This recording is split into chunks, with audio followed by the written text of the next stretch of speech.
Assalamualaikum warahmatullahi wabarakatuh. Bagaimana kabarnya anak-anak? Semoga kita semua selalu dalam lindungan Allah dan selalu diberi kesehatan oleh Allah Subhanahu wa taala. Untuk pelajaran hari ini masih tetap semangat ya semua. Kita akan melanjutkan di bab 5 halaman 75 tentang umroh. Nah, di bab ini ada kaitannya juga ya dengan bab sebelumnya, yaitu tentang haji. Dan mari kita bahas yang umrohnya. Kalian bisa dengarkan dengan baik dan seksama. Bismillahirrahmanirrahim. Yang pertama itu ada pengertian umroh. Umroh itu artinya sengaja mengunjungi Baitullah atau Ka'bah untuk mengerjakan umroh dengan syarat-syarat yang telah ditentukan oleh Allah Subhanahu wa taala dan Rasul-Nya baik dalam Al-Qur'an maupun hadis. Yang berikutnya itu hukum umroh. Sebagaimana haji, umroh juga telah disyariatkan oleh Allah Subhanahu wa taala kepada Rasul-Rasul-Nya sebelum Nabi Muhammad. Kemudian ibadahnya tetap disyariatkan kepada Nabi Muhammad dan seluruh umatnya. Firman Allah Subhanahu wa taala yaitu wa atimul hajja wal umrata lillah, dan sempurnakanlah olehmu haji dan umroh karena Allah Subhanahu wa taala. Jadi dasar hukum umroh itu sama dengan ibadah haji, yaitu wajib. Namun hukumnya dapat juga berubah menjadi sunnah, makruh dan haram. Melaksanakan ibadah umroh hukumnya menjadi wajib apabila seseorang yang sudah balik dan mampu melaksanakannya.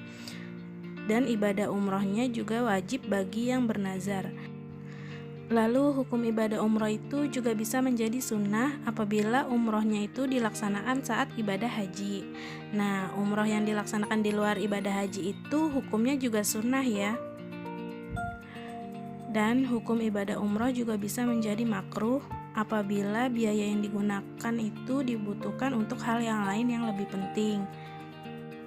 Yang berikutnya, hukum ibadah umroh itu juga bisa menjadi haram jika seseorang melaksanakannya dengan tujuan yang bertentangan dengan syariat agama Islam. Syarat wajib dan syarat sah melaksanakan ibadah umroh yaitu yang pertama, beragama Islam. Jadi ibadah umroh hanya diwajibkan bagi umat Islam. Yang kedua, balik. Yang ketiga, berakal. Yang keempat, merdeka. Dan yang terakhir, mampu. Mampu di sini maksudnya mampu menyediakan ongkos perjalanan ke Baitullah dan juga mampu dalam kesehatan dan jasmani rohani kita. Rukun dan wajib umroh. Rukun yaitu adalah hal-hal yang harus dikerjakan. Apabila tidak dikerjakan maka umrohnya tidak sah. Rukun ibadah umroh itu berbeda dengan rukun haji. Dalam umroh tidak ada wukuf di Arafah. Rukun umroh yang pertama yaitu ihram. Memulai ibadah umroh dengan berniat dan berpakaian ihram. Yang kedua, tawaf, yaitu mengelilingi Ka'bah sebanyak 7 kali.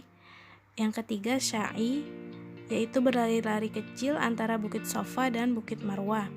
Dan yang keempat, tahallul, menggunting rambut atau mencukur rambut paling sedikit sebanyak 3 helai. Dan yang terakhir itu tertib.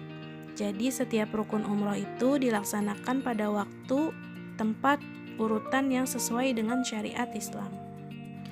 Nah, di sini Ibu akan memberikan penjelasan perbedaan antara haji dan umroh. Jika dilihat kembali, ada beberapa perbedaan antara haji dan umroh. Meskipun ibadahnya sama-sama dilakukan di Mekkah, namun ada beberapa perbedaan, yaitu seperti yang pertama, niatnya. Niat ibadah haji dan umroh itu tentu berbeda ya.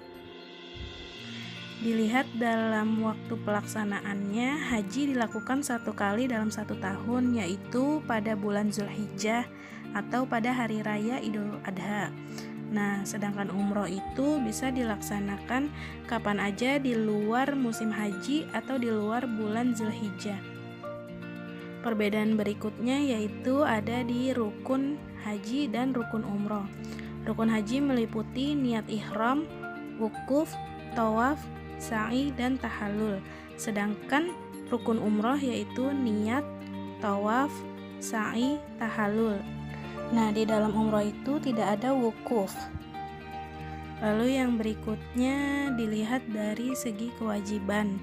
Kewajiban haji yaitu niat ihram dari mikot, menginap di Musdalifah, menginap di Mina, tawaf wada, melempar jumroh, dan menjauhi larangan selama berhaji. Sedangkan kewajiban umroh yaitu yang pertama niat ihram umroh dari mikot, dan yang kedua menjauhi larangan selama ihram. Nah, itu tadi beberapa perbedaan antara ibadah haji dan ibadah umroh. Untuk materi kita sampai di sini dulu. Terima kasih. Wassalamualaikum warahmatullahi wabarakatuh.